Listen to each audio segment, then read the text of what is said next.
Allah berfirman di dalam Al-Quran surah Al-Isra ayat 23, wa bil walidaini ihsan. Berlatihlah untuk tidak membuat sedih orang tua. Wa qada rabbuka alla ta'budu illa iyyah wa bil walidaini ihsana imma yablughanna 'indaka al-kibara ahaduhuma aw kilahuma fala taqul lahuma uffin wa la tanharhuma wa qul lahuma qawlan karima. Orang yang paling berhak untuk mendapatkan perubahan baik sikap kita setelah kita mengaji adalah orang tua kita. Sebelum teman kita, sebelum rekan kerja kita, mereka yang paling berhak untuk mendapatkan tutur kata kita yang halus, sopan santun kita. Jangan merasa kita sudah punya ilmu ini, ilmu itu, tahu ini, tahu itu, kemudian kita rendahkan kedua orang tua kita. Kita ini mengaji, belajar agama, itu untuk memperbaiki perilaku kita, terutama kepada orang tua kita. Terus apa manfaatnya ketika kita sering ngaji, akan tetapi perilaku kita kepada orang tua kita tidak berubah? Apa manfaat kita mengaji?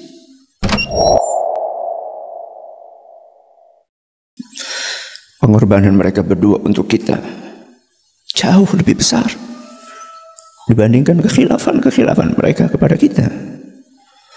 Maka berlatihlah untuk tidak membuat sedih orang tua.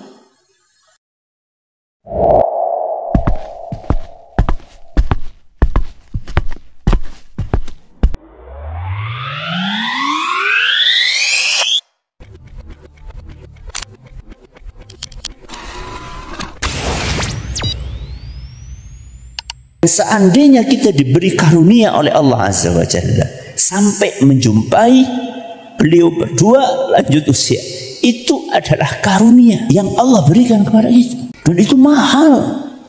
Tidak setiap anak diberi karunia oleh Allah untuk mendapatkan orang tuanya dalam usia lanjut usia, semuanya.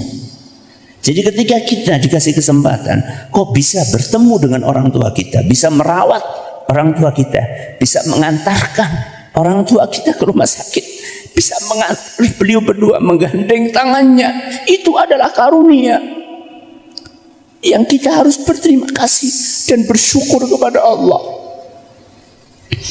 Karena dengan demikian mungkin itu adalah pintu kita untuk ke surganya. Minggu lalu Bapak, sekarang Ibu. Nggak usah mikir macam-macam. Ibu istirahat aja biar cepat sembuh. Ya.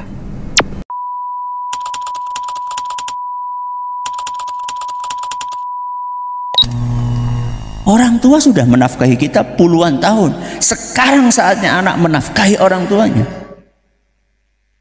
Jadi jangan sampai anak, orang tuanya butuh duit, dipinjemin, dihutangi. Ini anak yang durhaka. Orang tua bukan dihutangi, dikasih, diberikan yang terbaik yang bisa kita berikan. Ketika lanjut usia, butuh nafkah. Ketika lanjut usia, butuh ada anak yang menyediakan makannya, menyediakan minumnya, menyediakan bajunya. Anak yang memasakkan buat orang tuanya. Anak yang mencucikan bajunya, yang menyetrikakan bajunya, yang menyiapkan bajunya orang tua. Itu yang dibutuhkan oleh orang tua saat lanjut usia. Apalagi yang dibutuhkan ketika lanjut usia? Berobat. Butuh orang tua diantar ke dokter, diingatkan untuk minum obat dengan cara yang baik. Orang tua butuh untuk diajak jalan-jalan pagi-pagi, digandeng, karena sudah susah untuk berjalan. Itu yang dibutuhkan oleh orang tua. Ketika lanjut usia, orang tua kesepian, butuh ada teman untuk ngobrol, untuk mendengarkan ceritanya. Anak dengan sabar mendengarkan. Jangan malah mendengarkan sambil pegang HP. Tidak beradab, tidak sopan. Orang tua lagi bicara, anak malah mainan HP. Mana etikanya, mana adabnya? Orang tua lagi cerita, dengerin dengan baik. Walaupun cerita yang disampaikan itu aja, dengerin. Dia butuh tempat untuk bercerita. Duduk di sampingnya, dengerin. Ya, dengan tulus, bukan dengan keterpaksaan.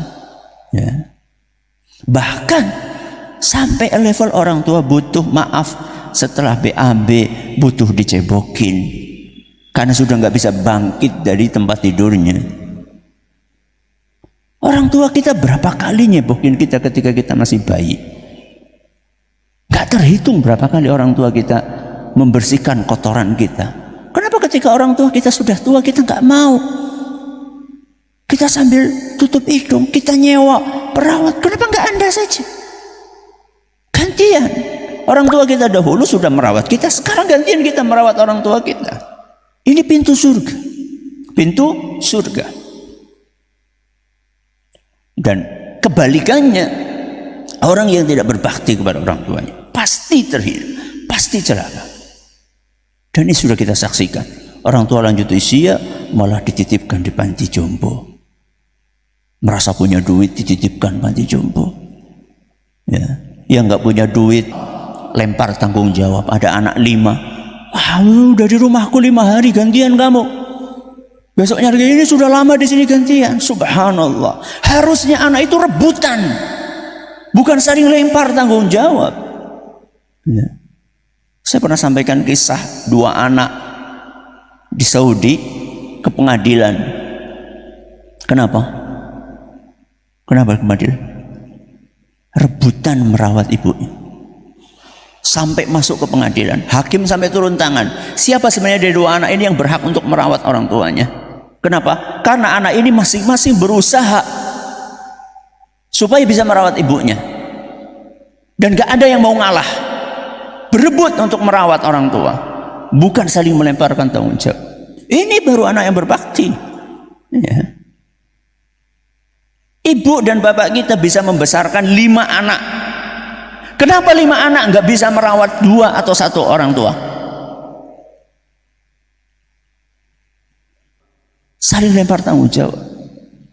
Ini menunjukkan keterhinaan seseorang. Maka mari kita berusaha untuk berbakti semaksimal mungkin kepada orang tua kita. Mumpung beliau berdua masih ada. Mumpung beliau berdua masih ada. Mudah-mudahan bermanfaat. Subhanakallahumma bihamdika asyhadu an la ilaha illa anta astaghfiruka wa atubu ilaik. Assalamualaikum warahmatullahi wabarakatuh.